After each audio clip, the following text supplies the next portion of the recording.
today we will be talking about marketing in the time of COVID. This is the part 2 of the series. I will take you through the presentation. I just want to actually, I think I'll put my video off just in case there is a bandwidth problem. 1 second. Yeah. Okay, so we'll proceed.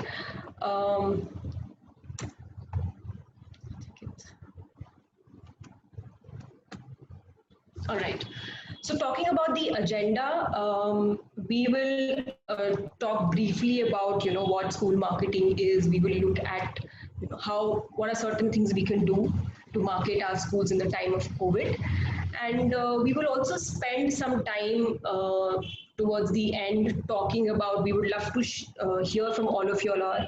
What are certain best practices you all are doing in your schools? And finally, we will open for Q&A. So this is broadly what the session would look like in the next 1 hour. Let's start with the objectives of the session. So there are 3 things mainly we will be covering in the session. We'll talk a little bit about what are certain marketing channels which are available to us, and what kind of content strategies which we can create which are good for our parent segment and which are most effective. We will also look at certain digital marketing strategies, and as I mentioned earlier, we will also talk about some things which you all are doing in your schools in this time of COVID. And we will finally also look at how the marketing and communication has been changing across industries because of this pandemic. So how communication has changed in different industries as well, right? So let's start with, I think, talking about what exactly is happening at the moment in terms of education in our country. So what the current situation is. So if you see, I think last week or a week before that, the center did come out with a framework saying that they wanted to start opening schools in a phased-wise manner, starting September and until November 14th, which will look different. So maybe they start secondary classes, but that decision has not been finalized yet, and states do not have any idea right now what is going to happen in terms of reopening of schools. We've also seen in the past, I think, a couple of months back, where states were struggling, wherein there were guidelines around you cannot start online classes. Some states were talking about you cannot collect fees from the parents. So broadly, I think there is no uniformity in the country in terms of what exactly is going to happen. And all states right now are looking at online education, but through different platforms. And there's not something which is unique to all the states. And because of what is happening in different states, the schools right now are facing a lot of challenges. There are no guidelines in place, and because of which the parents also do not, we cannot gauge what parents are thinking. So we do not know how the parents are going to be behaving once these guidelines are issued by the government. Would they want the kids to come back to school? Would they want them to repeat classes? There's no clarity with us also about that. And I think one biggest challenge which the school have right now is about student retention. All schools are struggling how we can retain the current students and not right now thinking about new enrollments. And which is why I think this topic about marketing in the time of COVID becomes even more relevant. So this is broadly what is happening in our country in terms of education space. So moving towards the marketing during the time of COVID, I think a very basic question which is that what is it that we understand by school marketing. So I think everybody has different thoughts around, and everybody is doing different things around school marketing. Maybe we can pause here a little bit, and we can take a couple of responses. So you can go ahead and use that chat box and give like your thought process around what is it that you feel school marketing is. I will just quickly move to the chat box here. So please share. I cannot.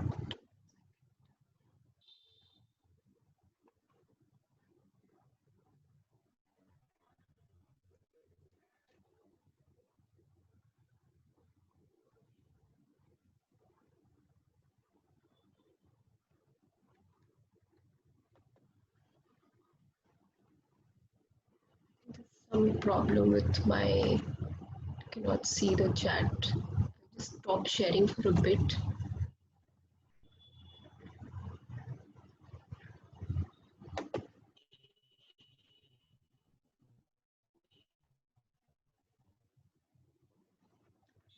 So I'll put that question again. I think we've not received any responses as yet. So what are some thoughts around what is it that you feel school marketing is? And please feel free to share in the chat box here.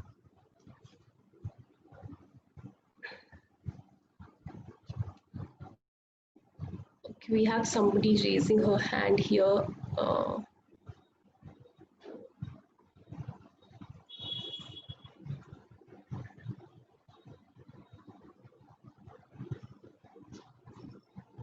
Ma'am, you'll have to unmute yourself and you can then give your responses.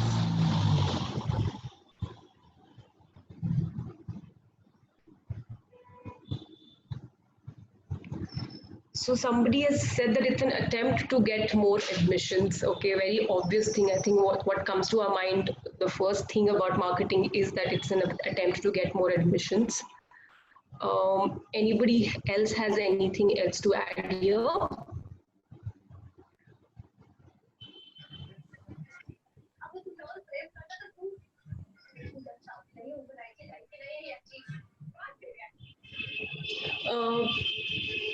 Saraswati ma'am, you're not very much audible.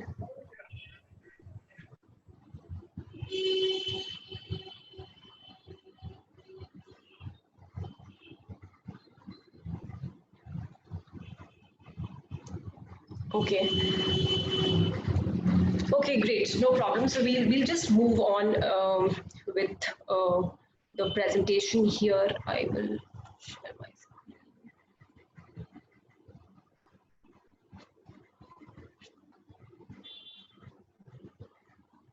Yeah. So as somebody just pointed out that it's an attempt to get more admissions, and there is so much more to school marketing, right? It's not just what a school does to get more admissions. So what exactly is school marketing? So if you see here, it's definitely it's a process of attracting students and parents to your school so that they remain loyal and they give their support to us. It is definitely about maintaining a favorable public image. So it's about what is the reputation of our school in the community. Somebody said that it's something to get enrollments. I would emphasize that it is not something which is a last minute exercise, but it's something which is we're doing round the year, and it definitely requires a lot of planning and strategy. So we need to see what kind of communication is happening through our marketing channels. So I'll re-emphasize that it's not something which is we are doing at the last minute and only to get enrollments. It's something where we are engaging our parents regularly. So throughout the year, what are certain things the school is doing to regularly engage our parents? And on the right hand side, where you see what marketing is not, definitely it's not just creating those posters and banners without any research about what is it that needs to be communicated.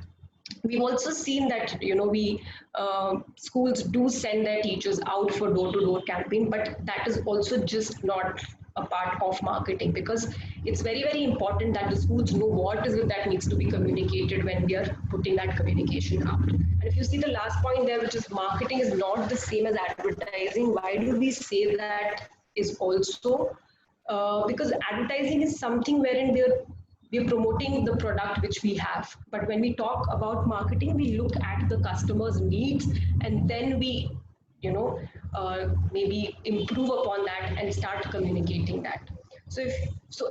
Very important point to drive here when we talk about marketing is that communication becomes a very important part of marketing, and that communication has to happen year round and not in the end. So this is briefly what we understand by what school marketing is. And a very important question, I think, which is there in everybody's mind right now is that should we pause this activity? So what like is it relevant? Is marketing relevant in the time of pandemic? And if it is, what should we focus on? So I think we can take a couple of responses again here. So please do share if like what are your thoughts around you think marketing is relevant during the pandemic, or if you think that what that we should be focusing on. So I will.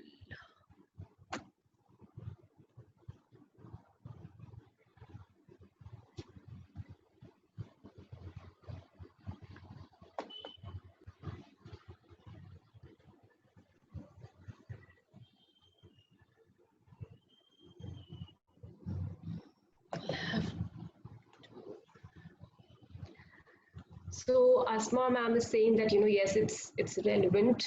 Okay. Any other responses? And ma'am, if you can also like say why do you think it's relevant?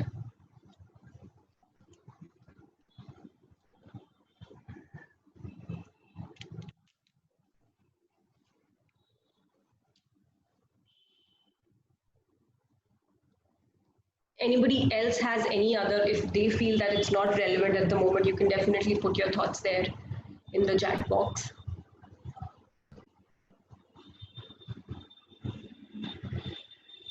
I think there's some serious thinking which is going on. No worries, we will come back to the responses a little later. I will move on in terms of what we have. So I think is my screen. Sure. So talking about, I think, is it relevant now? I think it has become even more relevant at this time in terms of how we are engaging our parents. So parents are in isolation, students are in isolation. It becomes even more important that some way we are engaging our parents, some way we are engaging our students and our teachers as well. So is it relevant? It's definitely very, very relevant during the time of pandemic. The second question, what should we focus on? This is something we will explore more um, in the coming slides. So next bit is marketing during the time of COVID.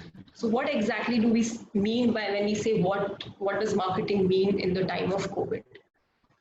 So basically there are three things which needs to be done when we talk about marketing during COVID. It starts with identifying your customer segment. When we say customer, for us, the customers would be our parents. The second bit is choosing appropriate communication channels. What kind of channels we need to have to communicate to our parents? And finally, whatever communication is happening, is it relevant? So we have to create something which is relevant and makes sense in this time of pandemic. So broadly, these are the three things we need to focus on when we say marketing in times of COVID. We'll deep dive into each bit of it. So starting with identifying your customer segment. So customer segment becomes our parent here. So broadly, parents can be actually categorized into three different categories. One is the first one being the quality conscious parents. Now, when we say quality conscious parents, what we mean by that is the parents who value quality in terms of when they look at a particular school, for them it becomes most important. So maybe the quality of education we are talking about here. On the right hand side, you have something called price conscious parents. Now, price conscious parents is someone who are looking at what is the fee they are paying. So for them, the fees becomes really important. And in between, you have something called a brand conscious parents. Now, brand conscious parents are someone who look at, what is the school reputation, what brand of school they're sending their kids to. So these are broadly the three categories. Now, looking at what the situation is right now, I think for all these three segments, what definitely safety is of utmost importance. So, irrespective of what segment you are from, the safety of their child becomes utmost importance. And if we have to talk about what the pandemic is, the effect of pandemic in the country, I think the graph here on the right states that uh, salaried jobs suffer biggest hit during the lockdown. So at the moment, the lockdown, because of lockdown, salaried people have taken up the biggest hit. So what does this mean? This means that uh, what parents value at the moment is the kind of discounts schools are giving. So even if you're a quality conscious or a brand conscious or a price conscious parents, they definitely value what kind of discounts the school is going to give. So this is just segmenting your parents, that what segment they lie in. And I think once we know what kind of segment our parents lie in, it becomes easier for us to understand what kind of communication channels to be used. So let's look at the second bit of it, which is the communication channels. Now I'll give you just briefly description about what is it that we say when we say above the line and below the line. So communication channels can be broadly segregated into two segments. One is the above the line channels and then the below the line channels. The difference lies in the fact when we say above the line channels, all the channels which we use when we are trying to reach a wider audience. So we do not know who exactly to target, but we are reaching to the mass. So then at that time, we take above the line channels. And when we have below the line, when we talk about below the line channels, these are very targeted audience. So if we look at what we're trying to do at the moment, our focus is to retain our students. So we know exactly who to target. So definitely for us, the communication channels would be below the line and we would not look at above the line channels. So below the line channels are targeted and we are focusing on our own parent segment, our own school parents. So some of the examples here being door-to-door, targeted online marketing, events, stalls, and referral or loyalty programs. Uh, but all these do not hold any relevance in terms of pandemic. Why? Because we cannot start doing door-to-door campaigning or we cannot have events or stalls. So what exactly do we have then in terms of communication channels? It's of utmost importance that at the moment we focus broadly on digital marketing and phone marketing based on the parent segment we have. So if we have high-end parents, maybe we focus more on digital marketing. So if we have a school website in place, if we have a Facebook page in place, we have to target our parents through digital marketing. And if not that, we have other means wherein we can start our communication through WhatsApp, we can start our communication through phone calls and SMS. Now, apart from that, if you see below, we've also mentioned something called influencers, and that again is a channel. Now, what exactly do we mean by influencers? And this is something I think which holds utmost importance during this time, and it can be very effective as well, but it's not as much utilized. So influencer channel would be, an influencer is a parent who has a strong voice in the community and someone who can affect the decision of others. So whatever communication we are trying to make, we have to make sure that our influencer parents, they get the information and maybe they then can actually influence others in the community. So this becomes a very important channel for as well for communication. So broadly, we've looked at what are the communication channels which are relevant at the time of pandemic. Uh, so we spoke about our parent segment, we spoke about the communication channels. the next important bit is what is it that we're going to be communicating. So the relevance of content comes into play here. Now, if we look at an example from the industry, we can see how communication and marketing across industry is also changing. So there's an example of Swiggy here. If we think about how Swiggy used to market themselves earlier, it was all about how fast the delivery can be done. It was all about you have features like live tracking and there's no minimum order in place. This was the old advertisement, and they were talking about the value they give through their needs. The new advertisement has completely shifted its focus, and we're not talking about the value proposition which was there earlier. We're only talking, the Swiggy is only emphasizing what kind of safety and hygiene standards the um, delivery boys are maintaining. They're talking about what kind of safety standards the restaurants are maintaining. They're coming with contactless delivery, so they're innovating as well. So definitely the communication has changed, and it has led the industry to look and communicate differently. Similarly, there's another example of, I think, Ola. We've all traveled and it was all about value for money, economy class. But again, for Ola also, I think the communication has drastically changed. We are not talking about economic rights, but they're talking about how the drivers are maintaining safety or hygiene or sanitization. What is it that the customers needs to do once they board the cabs? So it's the communication again has completely changed. So this is what we also have to keep in mind when we are talking about communication or creating content when we are doing marketing.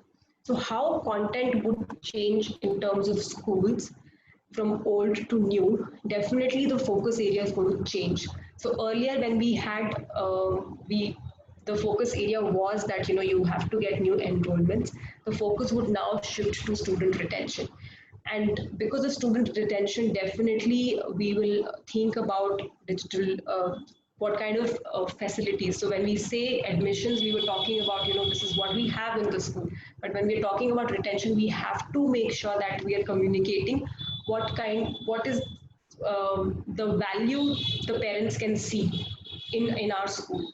So if we have digital learning, what kind of safety standards we're going to be putting in place, because sometime in the future when we start talking about opening schools, to parents would want to hear what kind of safety standards are there in school, what kind of sanitization or hygiene the school is maintaining. So we'll have to start looking and creating that kind of content when we look at marketing.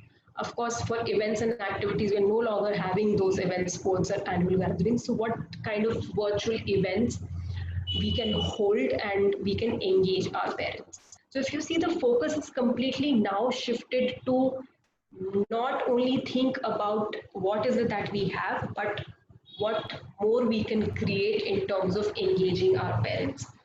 And it has become extremely important during the time of pandemic that we build those relationships. That's what matters, and those parents start seeing value in what we are trying to promote. So, what are different types of channels? Like we spoke about some channels earlier. What kind of content can be promoted through these channels? So the first one being posters here. Now, as we said, this we don't have to only look at engaging our students. We have to start engaging our parents, and it becomes even more important during this time. So how can we start? Maybe we can look at certain examples where we are doing something in terms of educating our parents for parenting, because the students are spending so much time at home. So some that we can create and start circulating that and make that communication going. We can think of what are certain competitions and events we can have. So we're doing that for students, but how can we engage our parents in that? Can we have some kind of challenge thrown out at them and then they share videos?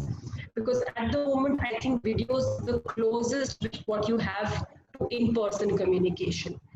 And it's videos are something which can be shared easily through WhatsApp, through other channels as well. Some more ideas around videos could be that we can start involving our students as well. We can ask for their ideas. What is it that they can bring to the table when some videos can be shared? We can also think about when we're talking about engaging our parents. We can think about maybe a cooking challenge we are giving them. So this is the two-way communication happening, and the parents are engaged in the activities of the school.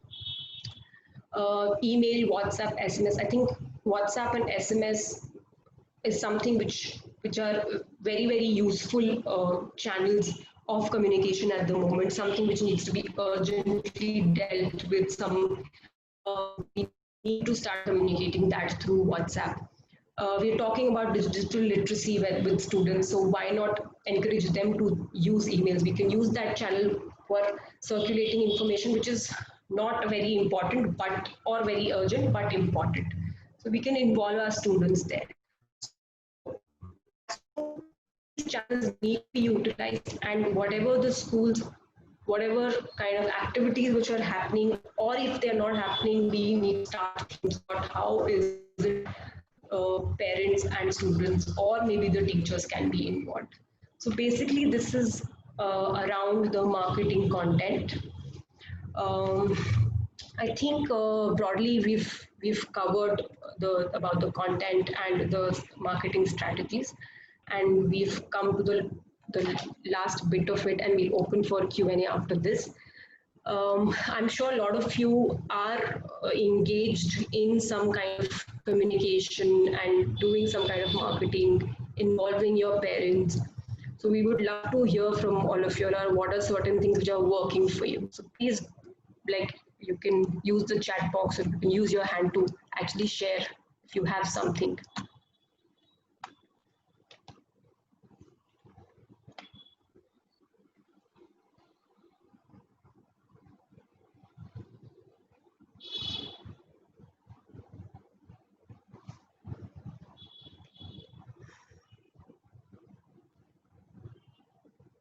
So anything in terms of how your parents are involved in your school, how communication is happening, is it is it making sense that our parents involved in that in the activities of the school? Maybe you can share that as well.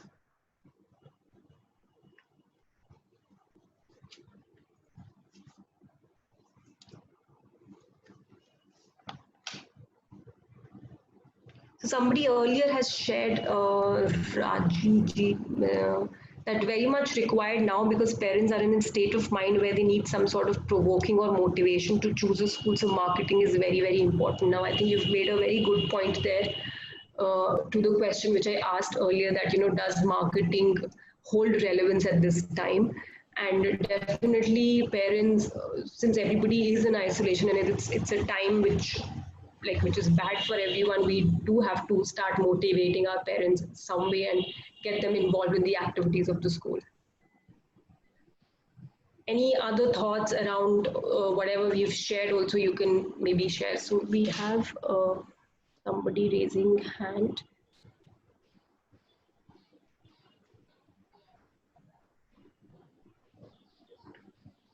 Yes, sir. Yeah, good afternoon. Um, Two things that we are doing apart from the WhatsApp and Zoom classes that we are conducting. One is like what we have found is because we are working with the slum students. So a lot of time Android phone or connectivity is a challenge, especially for the pre-primary kids. So what we have done is we are issuing a weekly worksheet, a set of weekly worksheets to the parent, which the parent can come and collect, and the worksheets are sequenced in number. So each day, which worksheet need to be used for that video is sent to the parent, and accordingly they get it done from the student. And on the next Monday, they will submit the old worksheet for correction, and they will pick up the new worksheet for the next week. So Okay. this is one thing what we have started for pre-primary Okay. because on Zoom or WhatsApp, so much of young kids can't be engaged to Very that true. level. Yes. Uh, Secondly, for secondary kids of ours, from grade 6 to grade 10, what we have done is we have arranged for uh, every Saturday we take them for a virtual tour for other countries. So we are tied up with people around the world, and Okay. each weekend, every Saturday, three kids from each class, from 6 to 10, they Mm-hmm. form a group, and along with their teacher, they learn the culture of the other country, their recipes or their music, and they talk to the celebrities out there, and whatever they learn, they share all these things with the respective class in the next week. So Okay. one is so they learn virtually about the other country. It's like virtual tour, and Mm-hmm. secondly, they also share their learning with their classmates. So their Yes. presentation skill, their communication skill also improves a lot. So Yes. this two thing that we are doing apart from the regular academic. Okay. Okay. Thank you, sir. Thank you so much for sharing that. I think both the ideas which came out are something very unique, and we can definitely. I mean, who would have thought that students sitting at home think about doing a virtual tour and learning and improving their skills as well. So I think a great way of engaging students as well and doing something different from the regular classes which they're attending. And I think at this point in time, students do need that there's a sense of belongingness and they're doing something together, because sitting at home and not able to meet their friends, not share something together is must be irritating for them. So I think both the ideas are very good, and especially I think also for pre-primary, where you talked about that there are we cannot hold online classes and they cannot be online, so worksheets, collecting those worksheets, uh, schools are also going and parents are coming out in support and doing that. I think both are a very good way of engaging, and I think parents must be valuing what the school is doing. So thank you so much, sir, for sharing that. There's somebody else who's saying that we're doing marketing of school through community activity. As it's a festival time, definitely the events are coming, festivals are coming. We have been approaching our parents and through them, their neighbors, on celebrating eco-friendly Ganesha festival. Our students solve Ninja Council. Our Students Solve Ninja Council is doing it. Here we are highlighting its community activity from school. Okay, so again, here I think what I see is that engagement is happening not only at the school level, but we're engaging the community as well. So students are engaging the community in doing something together, and through, like, since it is a festival month, I think again that's a very good of way of engaging our parents. Thank you for sharing that, ma'am. Varsha, this is Tanaya. If I can just come Yes, in. please go ahead. Yeah, I think both these examples were, let me just put on my video. I think it's easier to talk. Yeah. Thank you so much for sharing both these examples. My name is Tanaya. I head school solutions at Vatsana. But I think both these examples were wonderful because, I think we all know in our kinds of schools, what we want to, parents are always looking for something new, something shiny. When they are coming to the school, it's easier to do that because, you can put a, fancy smart class in front of them or nice textbooks in front of them, new activity, and, they see it. But in this situation where they're at home and, things are virtual, actually figuring out how to do that how to get that same sense of excitement and engagement with parents is a real challenge. So I think all of these ideas are absolutely wonderful because, with the virtual tours, you can see how this is something that, three of the kids go on, they're going to talk about it in their neighborhood. They're going to tell their parents are going to feel proud. They're going to tell, their friends, see, my kid went and they saw whatever Spain this week or whatever, right? Like that, it's a really nice thing that gets that word of mouth going, because word of mouth is so important in our communities. I Yes. think the other one around community activities with the festivals is also a genius one. And there's, as you said, Varsha, there's so many festivals coming up. And so if you can find a unique angle on this, like this eco-friendly Ganesha, I'm sure for Diwali you can do, similar things. All of this gets the name of your school out in the community, so that parents say, okay, you know, whatever was happening, I mean, everyone knows COVID is something we can't do anything about, but parents are saying, yeah, but this school was engaged through it all. They were thinking, they were on their feet, they were being creative, you know, and I'm sure there are parents in other schools watching you and saying, yeah, like, you know, the school that my kid goes to is not giving me much, but your school, this school I can see is doing all this stuff. When it's time to go back to school, I'm sure these will have big impact. So really wonderful, and thank you for sharing that. Yeah.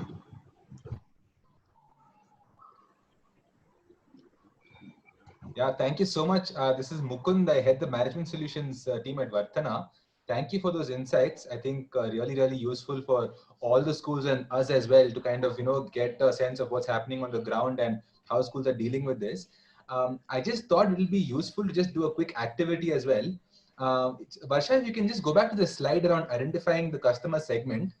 And I think why we kind of stress and think about marketing in a structured way is many times you kind of feel that there is a mismatch between, you know, who your customers are and how you're communicating to them, right? And it's very important for you to reflect and figure out if the way I'm trying to communicate to my parent is actually, you know, correct for them, and will that message even reach them, right? Varsha, if you can just share that slide where we talk about the customer segments. Yes, 1 second.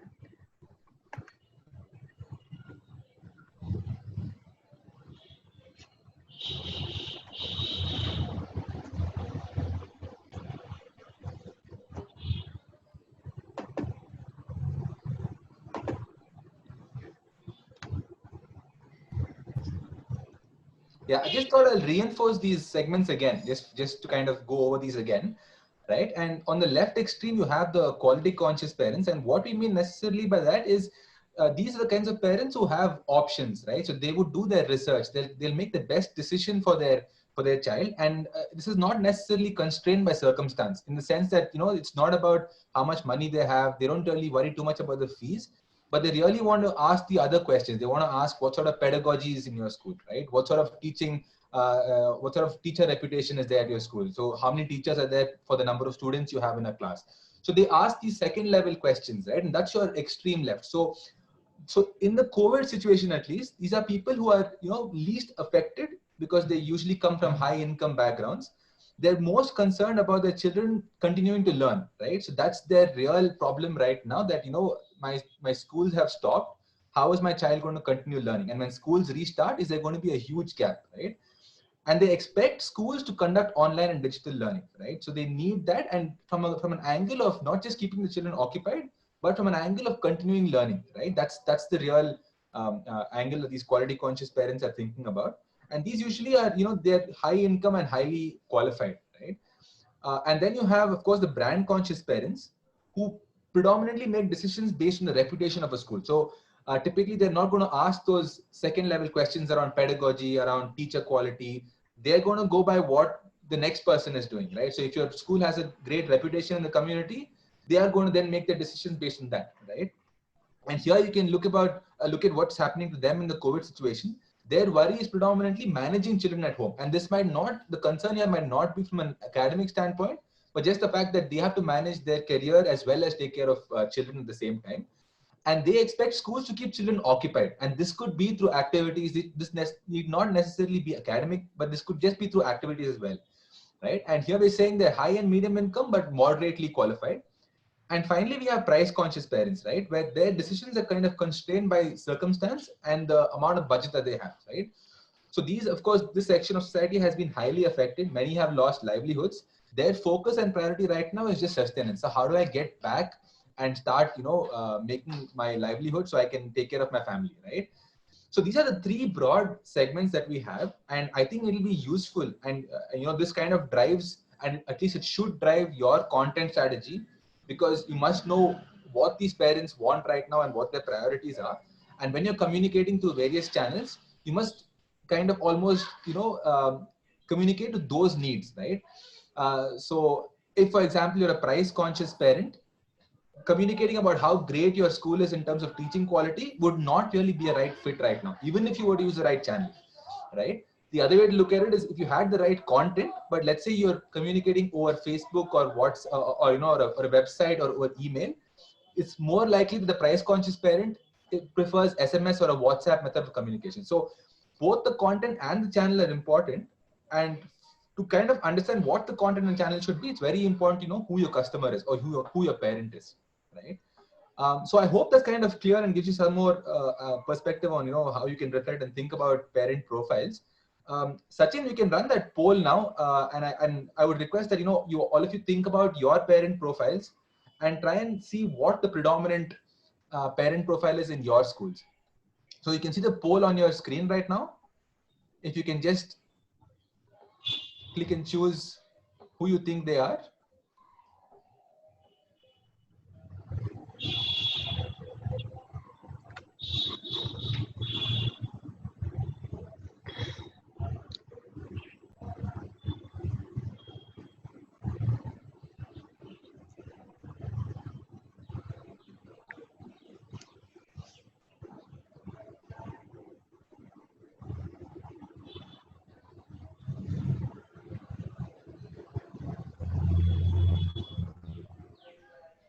I can see almost half the responses coming through, and they're all price conscious parents.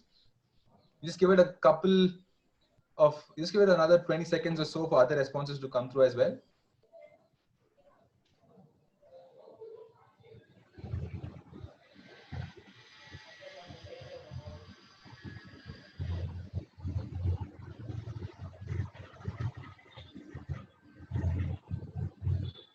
Great. So I think predominantly it's fantastic. There's no right answer here, right? Of course, you can have this spectrum ranging from the quality conscious to the price conscious, and this is completely contextual to your school, right? And the reason for doing this is for you to really reflect and categorize parent personas in one of these buckets, because this then starts driving your content and communication strategy, right? So now if your parent profile is of a certain type, what sort of content will best work for them, right? And that's the kind of focus you must be putting out in your SMSs, in your WhatsApp. You must also have that in the back of your mind when you even communicate certain things, because that really keeps perspective and will resonate the most with parents. So I think that was a useful exercise for us to do, and I just thought that would be helpful for everyone. So thank you for that. Varsha, we can go ahead with the question and answers now. Mukund, sorry, I just wanted to say one thing on this, and I'd love to hear from school leaders a little bit. I think it's interesting that we all thought our parents are, price conscious. And I think a lot of times the way, even we do our marketing and, we focus our communications with our parents is that they are price conscious parents. And now what I want to challenge all of us is, yes, absolutely. These are parents from, lower income families, like Sir was saying, from the slums. These are parents who are facing clearly money issues. So we are not saying that they are, for different economic category. But my challenge to you is, if you have 3 or 4 schools which are at the same fee level in your neighborhood, how do parents decide? Right? And so I think one way for you to look at the kinds of parents you have is, all other things being equal, what is the decision-making process that a parent uses to decide which kid to send their school to? And I think that's what will differentiate between the 3 categories. So, the quality conscious parent will do a lot of research, right? They'll come, they'll sit down with you for 2 hours, they'll walk around your school, they'll talk to your teachers, they will talk to old students, they will ask for your results, they will look at that. That is your quality conscious parent. Your parent who's brand conscious will talk to other people who are influential in the community, right? The brand conscious person will say, oh yeah, I saw that billboard that looked very fancy. I saw a magazine newspaper ad. I spoke to, the police commissioner's wife. They said this is a good school. That's why I'm going there, right? Price conscious parent really will just choose the lowest cost option, right? They'll say, okay, I just want to go for the cheapest school in the community. That's what I'll send my kid to. Right now, these are 3 very different profiles of parents. And my challenge to you actually, and I think one of the mistakes we make a lot of times in marketing is that we assume all our parents are price conscious. So everything that we talk about is around discounts, about fee, about, what we can do. Obviously during COVID, that is a key message. I'm not at all disagreeing with that. But I do think if you reflect, you will see in your schools that you have some mix of these parents. Right? And the parents who do research are often also the influential parents. So because they have come there, the other parents say, oh, this must be a good school, and I know this person is very well read, well educated. If they are sending their kids there, this must be a good school. That's why they send their kids there, right? So I think there's a whole dynamic that you have to look at inside a school, and as you start peeling this apart, I think we'll find it easier to engage with our parents, because we all are extremely challenged with how do we engage with parents, right? We know how to have that free conversation with parents. Parents don't want to have that conversation with us right now. And so really, if you start thinking about these three segments, you can start saying, okay, for my quality conscious parent, I need to convince them that my digital learning works, right? So once I do that, maybe then I can activate them to go and talk to some other parents who are more brand conscious. Once I have that, then I can go and look at my price conscious. Yes, I'll always go to with discounts and whatever, but that might not be the only strategy. You might figure out a few different things you can do. So just wanted to put that out there. Any reactions? Would be very happy to have a conversation on this.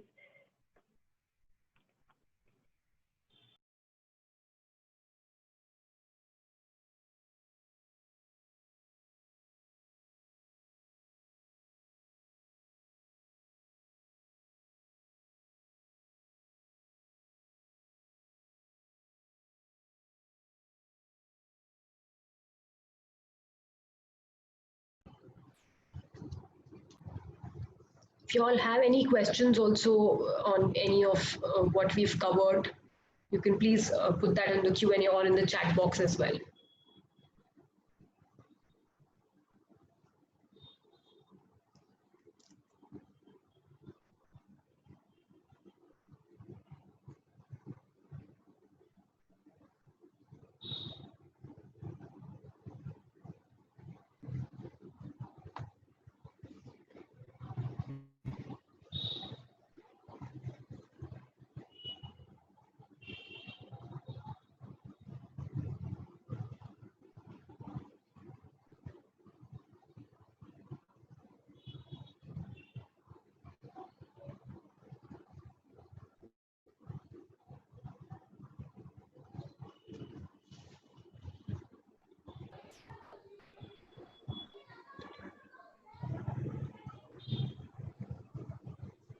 Any questions, any thoughts, anything that you feel that you're trying in your schools but it's not really working too well, or you feel like you have ideas that will help the other schools. All thoughts are welcome. Please do share.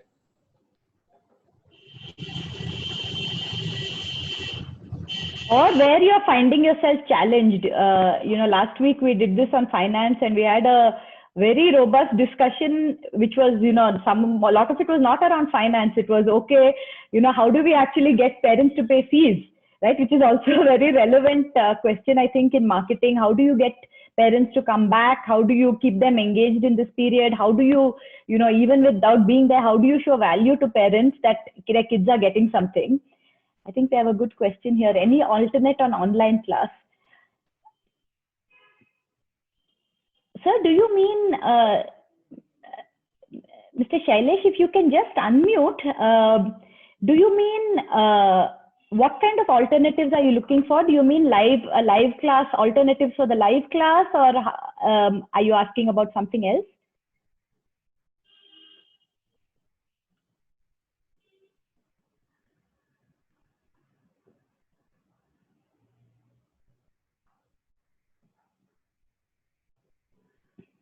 Yes, sir. Just go ahead and unmute.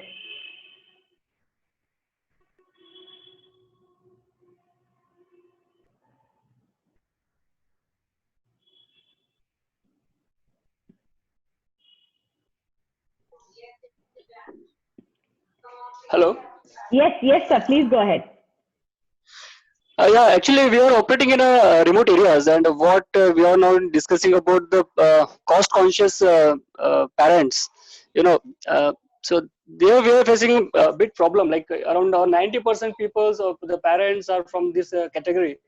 So we need any solution on this, because our team has visited them door to door. We call them for the PTMs, and we try to rather than we try to take the tuitions also in a particular villages where our teacher stays, but then also it is not working.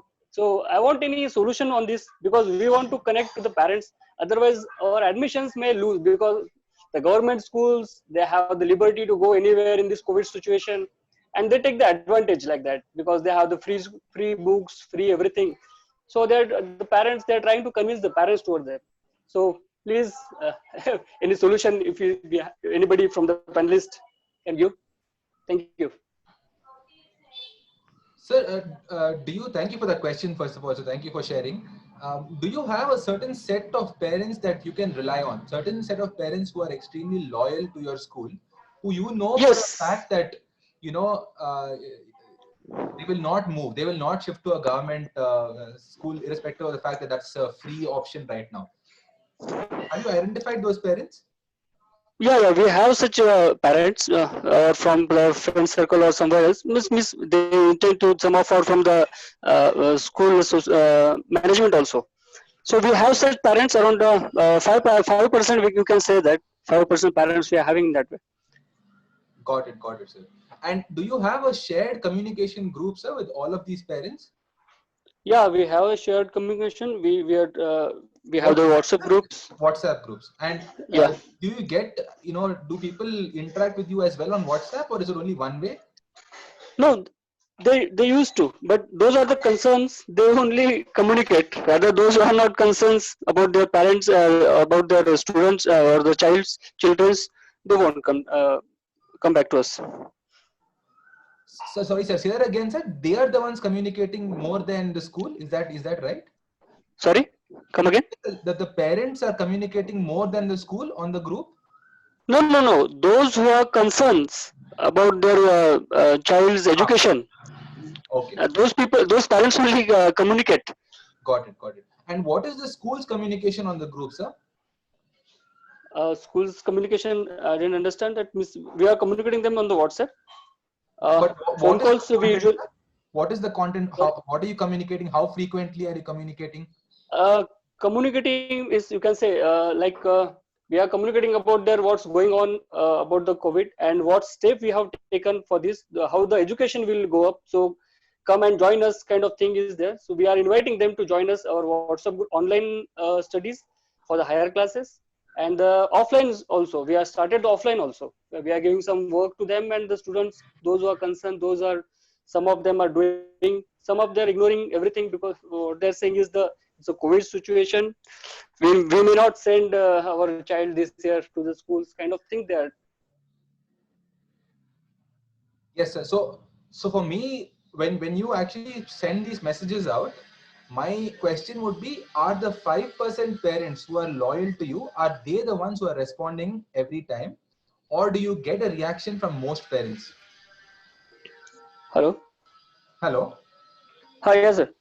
Now I was saying, sir, when you send this communication, yeah, are the parents who respond on this your 5% of loyal parents, or is it, do you get responses from across the board on WhatsApp?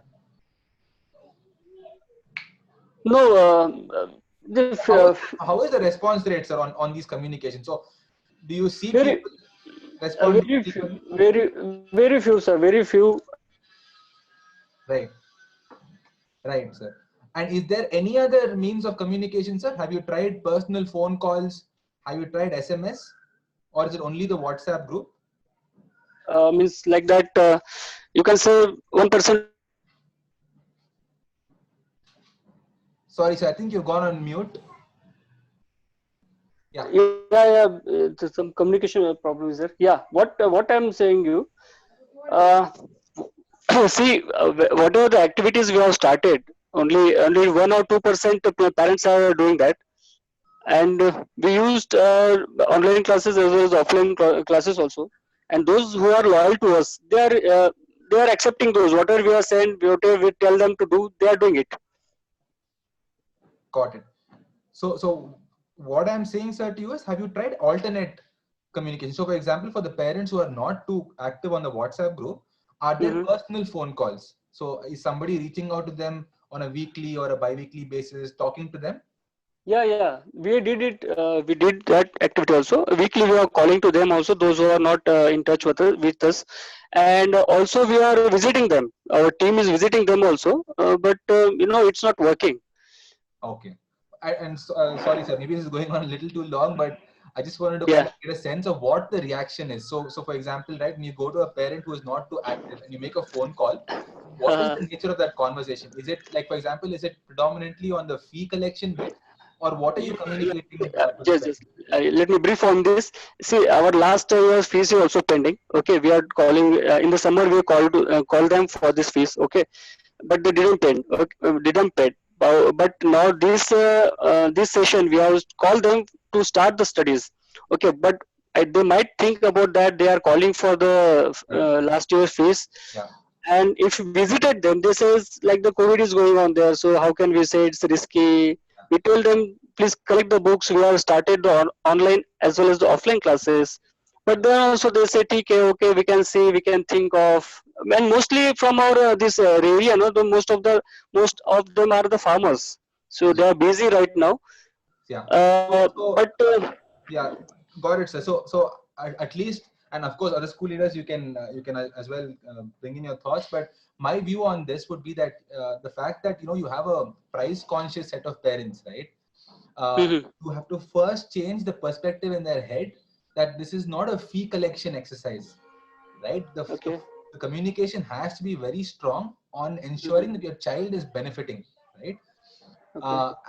Why I'm trying to say this is your focus for this entire year should be on retention of students. correct. Because they have an alternate free option which they can anyway jump to. You must bring them onto your side by saying that you can do a lot more than government schools can do right now, and the pressure is not on fee. All you're asking them to do is to just join in for those sessions, keep the classes going, right? Keep your child engaged. You have to now reinforce that, because my sense is I can get this almost this feeling that parents are reluctant because they feel the conversation is going towards fee collection, and I know that's a priority for you right now. I understand that pressure as well, but my only view right now is to kind of be patient on the fee collection bit, because like we saw about the price conscious parents, everyone is sailing in the same boat, right? So they might also be constrained in terms of what they can do and pay fees right now. But your biggest win would be to keep these parents with you when you start the next academic year, or when things go back to normal, right? When they get their jobs back.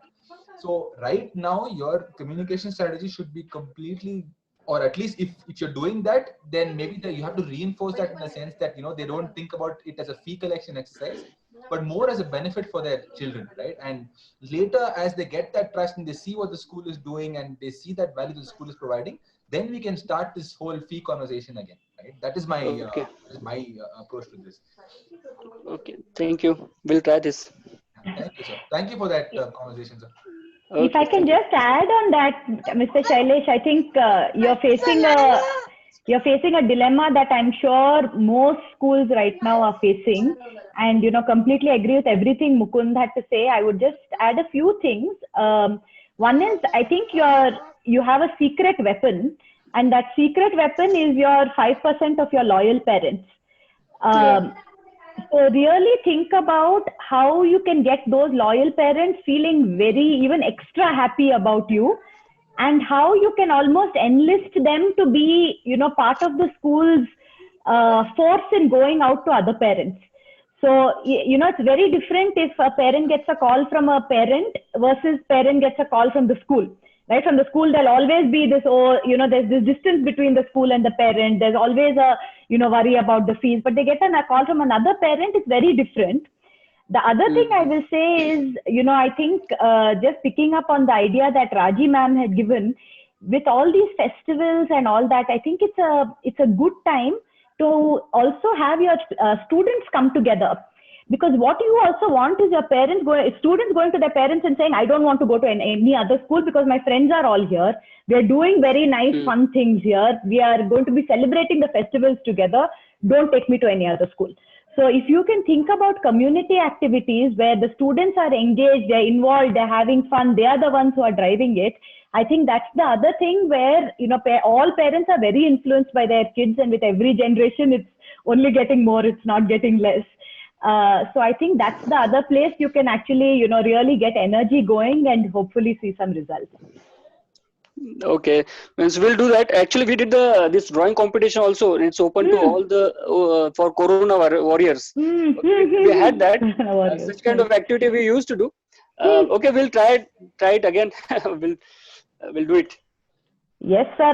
And I think really we are all just experimenting and learning at this point. And so, Correct. really love to hear from all of you. We have never been in this situation before, where schools have been closed like this for 6 months, 8 months, the whole academic year might go. So I think, and for our sector, it's more difficult than anywhere else because government schools have government support. The high-end private schools, they have enough money that they will manage to ride over the crisis. I think it's for our schools like ours where we are really struggling. So this is a sector-wide effort. We all have to put our heads together, try our creativity, share ideas, and make it through the crisis. So thank you very much for highlighting this. Thank you, ma'am. Thank you. Thank you.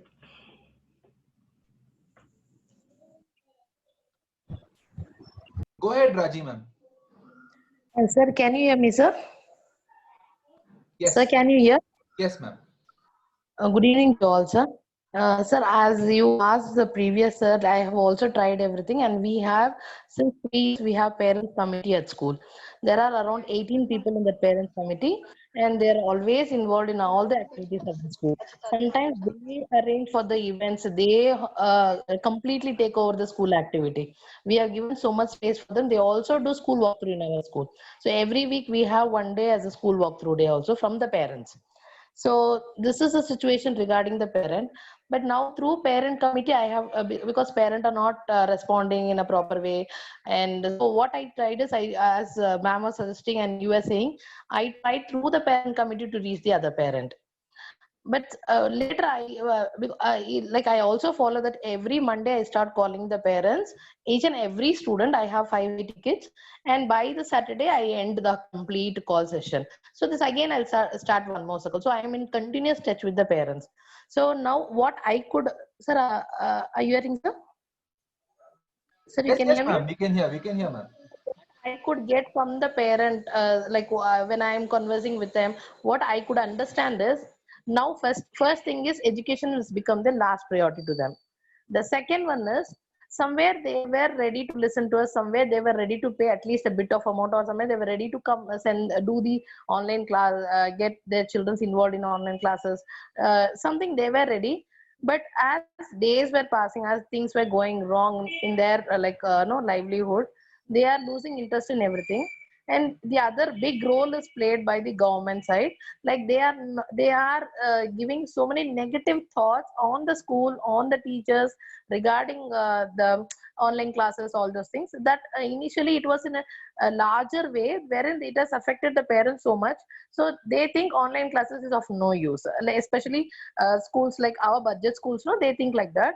And second, what they feel is, they have certain reasons to tell to us, like we don't recharge, we don't have Android phones, we don't have internet connection, the phone is not available. But I'll tell you, among this five, my school being an example, I will tell you, my 580 kids, I know that at least 400 parents are capable of at least recharging their phone, at least having internet. So we will not accept, we can't accept that as a reason. They feel this is of no use. They feel going to school, sitting there and reading, that is only so. So that mindset is a problem with the parent, not the money. I feel money is not a problem, because they are spending for their food, they are spending for their even now people are celebrating festival. Recently this Varamahalakshmi festival, there is, so markets were so crowded, they no money, then how it is so crowded. So it is not that money is a problem, it is mindset is a problem. They don't want to waste their money, even that amount, for school purpose. They are, I feel, my suggestion is, my opinion is, somewhere government has to take a step. They have to do some sort of counseling over the television, or some sort of debate, telling the parents, to make them realize that this online classes are also important. Don't make your children to be away from the education so much. Get them get some sort of support from the school, help the kids, that sort of, if from governments, if they are saying, they may listen to that. They are not listening to us now. I feel that once the school reopens, getting their like having our own honor or respect from the kids from the parents, it's going to be a big challenge, because nowadays they cut the call, they do block the numbers, because they feel irritated when we are calling them and asking. When we have a tracker for online, we call them, why didn't the child attend yesterday? Once they answer, twice they answer, 3 times, third time they block the numbers. It is for their good. We are not charging the money, we are not asking anything of that sort. But you will not believe me, sir, 2 days back I sent an activity, I have got out of 580 only one student has responded. Now, what I have planned is, I will tell you the truth, what I have planned is to find out what is the reason, what actually is the reason. I am planning for one activity, which will be having a, what is it, we are planned to give some sort of prize. It is of money. Prize will be a like award, like we'll be giving a money to them.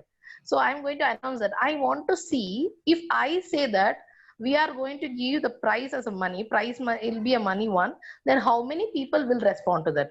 Will they respond to that? I just want to know that. I don't know whether this is the right attitude or not, but I just really wanted to know what actually is happening. Yeah, thank you so much, ma'am, for that. I think very, very helpful to hear that. So yeah, all your points and all your pains I can empathize with. I think great. All they're doing is fantastic, ma'am. In this situation, I would say that, even small wins are huge, right? This is unprecedented. Nobody has seen something like this, right? So even if you're saying there are 10 students attending your online class, that's a good step, right? Your aim should be to get that 10 to 15 to 20, not start assuming that you're going to get 400 students coming to your online class immediately, right? There is obviously resistance. There are so many stakeholders, but your thing, like you said, is one student, right? Even if that beginning is that small, I would say, how do you get that to 2 students first, right? How do you get that to 10 students, right? Have smaller targets first and try and get that. You said you have 18 parents who are extremely influential and active, right? Can you push these messages through them, right? So the thing is for you to start looking at these smaller numbers first and then build on those. If you start thinking of the 580 students and now nobody's active, it starts becoming a problem that is too big to surmount. So I would say just make that a smaller problem.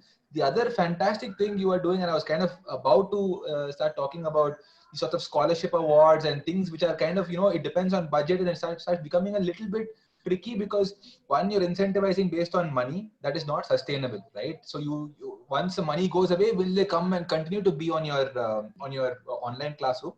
So you have to think very strongly about what those incentives are. That is just to get to know what is their mindset. Correct. For the begin, because that is not I don't believe in that. That is not a right way also. To come to a conclusion, oh, this is the reason, this is why what is the reason for them not to participate? That is one thing. And I've also, maybe this I have to share what I have thought of as of now, because since morning I had my team meeting at school, so we had certain discussion. What we have thought is, this is one plan. The other one is, we have also planned small competitions for the parents, like cooking competitions. Yeah. So such things may motivate them to get first, think of school. Just listen to the school words. And I've also thought of having small group, like from each class only 5 students, one group. So let me start with a smaller number. Correct. We'll start with a very smaller number, and at least that will motivate us. And we are trying to extend the community activity in a different level. We are planning for something else also. So these are the things which I am just thinking, sir. I'll try. Maybe in the next webinar, I'll share all positive and good news to you. That will be very, very helpful, ma'am. Thank you. Thank you so much for sharing that. Thank you, and sir. this is lovely. I think I love your ideas and your energy, and I think we should actually do a case study on the things that you're trying, because even I am very interested. We are also trying to think, if you give some usage kind of reward, then do kids start using it more? Do parents start using it more? So I'll be very interested in what you learn from it. The last thing I wanted to say is, when we do marketing campaigns, there's 2 kinds of campaigns, right? You can do positive campaigns, which is mostly what we all have been focusing on so far. But the other kind of campaign which, organizations use sometimes are more negative campaigns. And what I mean by that is, there are different things that motivate people to behave in certain ways. A lot of those things can be positive, but some of those are negative. And one of the negative emotions that gets people to act is fear. right? And so I think part of what we can think about is, I think, and I've heard this not just from low income parents, I've heard this from high income parents also, which is saying anyway they're in second standard or third standard, if they lose a year, it's not a big deal, we'll get them to repeat the year, it will be fine. But what I think they don't realize a few things. One is, the ability of the brain to absorb things goes down with every year that you get older, and we've all seen that. So if you actually miss a year at that stage, it's not the same as making it up 1 year later. The other is a piece of research that I saw, which has really struck me. This was based on they did a project with after the earthquake happened in northern Pakistan in 2005. And so they had, this almost an automatic control group kind of thing, where there were people who were affected by the earthquake and people who were not affected by the earthquake. And so right after the earthquake, they saw lots of different indicators had gone down, including, education levels. And what the researchers did is they went back 4 years later to see what has happened. And what they saw 4 years later is all the other indicators had come back to the regular level, electricity consumption, water, health, everything had come back to this thing. The one indicator that had not come back to the level was education. And what they saw is that schools were closed for 4 months, but from that 4-month school closure, the kids had learning loss of 24 months. So 4-month closure with a 2-year learning loss gap. So the other, just thought that I have is whether we need to talk to parents more about this, rather than saying, yeah, it's okay, and you just do an activity. Maybe we need to be telling them, you really should be sitting up and thinking about how your kid doesn't have this learning loss, that they at least retain their level, forget going forward. This thing, if your kid ended second standard, let's say in March, you think they're going to repeat third standard now? That's not how it's going to work next academic year. This kid is actually at second standard or, UKG level by the time they come back if you have schools closed for this long. So I think that's maybe we need to do more of that messaging around, you better maintain your foundational skills somehow, otherwise it will be difficult. And I think your point around the government is a very good one. And, we really need to be thinking about how we get the government to do some of these messages. So thank you, ma'am. Finally, ma'am, I'm sorry. Yes, please, ma'am. Finally, I want to end up with one which I missed out. This is a suggestion for the other school leaders also. That is what I'm going to try as a first step tomorrow. First of all, I have a doubt that how many are seeing our WhatsApp messages, because we don't have this broadcast messages we are not following. So how many are actually seeing the message? Whether we are sending message, they're just clicking it on and leaving it, not seeing it fully. So to get to know that, what I am trying it, I'm just sending simple message tomorrow, telling my students to take their picture and send it, just a photo of them. I'm going to say the message, say that I'm missing your children. I feel like seeing you people. Please send your photo. So through that I'll get to know how many are seeing the WhatsApp group actually, how many are really listening to my messages. So that is the first thing which I'm trying. Maybe this will work out to get to know how many are seeing on WhatsApp. So this I just want to share to the other school leaders. That's it, ma'am. Thank you, ma'am. Thank you so much, ma'am. That's a wonderful conversation. And we'll, I think, be in touch with you to actually learn as you're learning, because you're really coming at this in a very analytical, systematic approach. You're, testing different ways and what can be the issues, and you're, trying different things. So it's wonderful, ma'am. Your students are very lucky to have you. I think we have 2 more questions. One is from Mr. Farid and one is from Mr. Prem on the Q&A. I think we've already overshot time as well. So we'll take these 2 questions and, we'll put this webinar up on YouTube so you can, always go and watch the entire thing at your convenience. And whatever questions you have, you can always email it to us. We'll be happy to help. So Mr. Farid, we'll go with your question first. If you can just unmute yourself. Yeah, thank you, Mukund. And I'm very happy to listen to Razi ma'am about the different activities that she is doing. Just wanted to share my experience about the government. Is government has already declared that the people should become Atmanirbhar. So it means I'm very clear that you should not expect any help from the government, and you should fight your own war. And so that's for the government, because I had tried, reaching out to the elected representatives of my locality, requesting them to help the private schools, because the same thing has been done by the Jammu Kashmir government 2 months back. But they said, no, you have to take care of your thing yourself. So I think only engaging the student and retaining them is the key right now. So my question is that when the lockdown started on 15th of March onward, I think I had started the online lectures for my kids from 22nd March itself. And throughout the vacation, we were doing it. And we have conducted parents meeting as well. Like yesterday itself, I had conducted the 7th parent meeting of this lockdown period. So every now and then we are engaged with the kids. But what I have seen is the fees collection is not happening. Forget about the current year, but even last year, pending amount is not coming to school. But from school side, we are doing a lot of activities, and things are going on.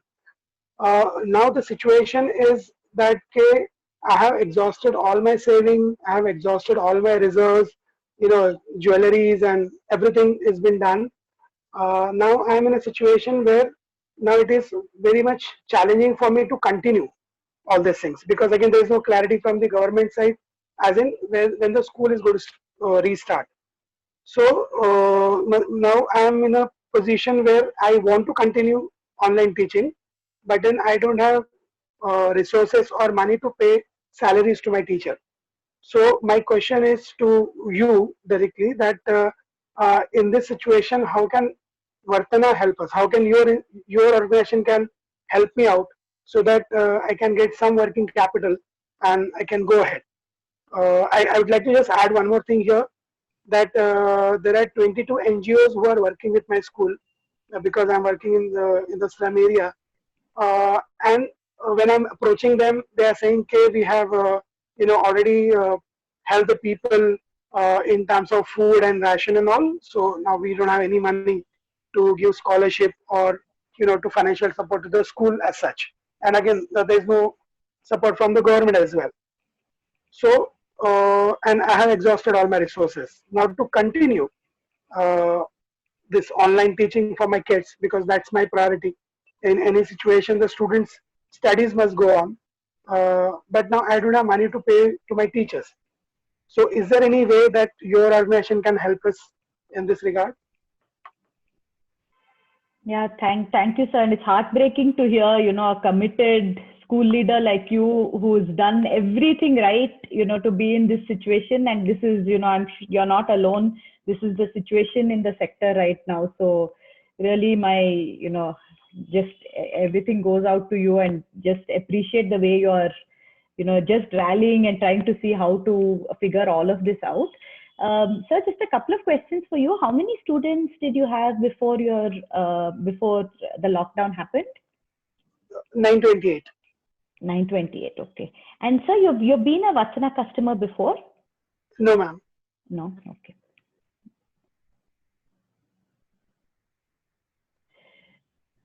So then what I can promise you is, let me, pass on your, school name and the details to our, our loan team, and we'll see what we can do. Right now, the position for us is also very difficult. You'll understand, just because we only lend to affordable private schools, and all the schools are in this situation. So, we are upstream in that same cycle, which is, if the parents don't pay fees, the schools can't pay teachers, schools can't pay their loans back, and we are at that thing. So we are doing our best right now, but our customers have actually been very good about trying to keep up with their commitments. What we are very committed right now is to see how we can, help our existing customers, exactly like you're saying, with some working capital and ways to just make it through. I'm not sure what our ultimate position will be with schools which have not been our customers in the past. So I'm being very transparent about that. But I will pass on your school details and all of that and connect you with the right people on the loan side, and we will see whatever we can do, sir. Yeah. Thank you so much, Miss. Waiting for that. Thank you. Thank you. I think the other thing, I think there's a little bit of an overlap here. One, of course, is what Vartana can do in terms of funding and helping you with that bridge capital. I think the last webinar, and I think this is where Mr. Prem's question also, it talks to that, is predominantly about managing cash flow and, how do I kind of keep the lights on up until possibly like, if there's a vaccine or up until schools come back online. I mean, there's a whole workshop we had done on this the last week where we had done a budgeting exercise where we went through an Excel to kind of figure out what we call the runway for your school is. And I'll very quickly just talk to you about that. The idea is if you have if you kind of have a set amount of income that is coming through, you will have to go and see what your expenses are like on a monthly basis to see how long you can sustain given your current operations. And if that is looking like a very short runway, if that is looking like a 2-month or a 1-month runway, like which it could be for many cases, then you will have to start iterating on the expenses and start reducing your costs, right? And so you can get a longer runway. So the priority right now, like we've been saying, is to ensure that you keep your school alive up until the point that the vaccine is there or schools come back online and the government regulations come through. So the whole webinar is actually available along with the exercise on YouTube. So Mr. Prem, if that helps, you can go and take a look at that as well. And we'll share that Excel with you as well, if that should help for your school.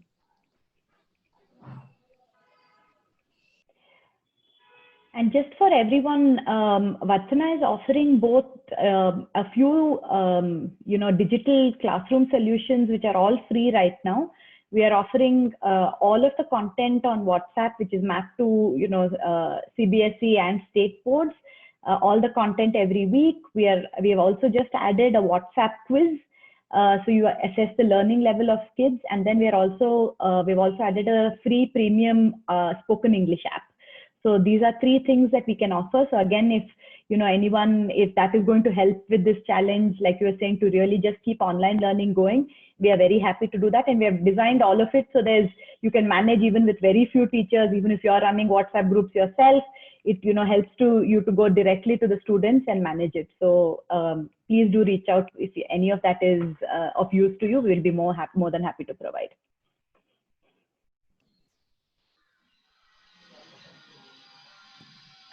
Okay. I think thank you so much again for your participation.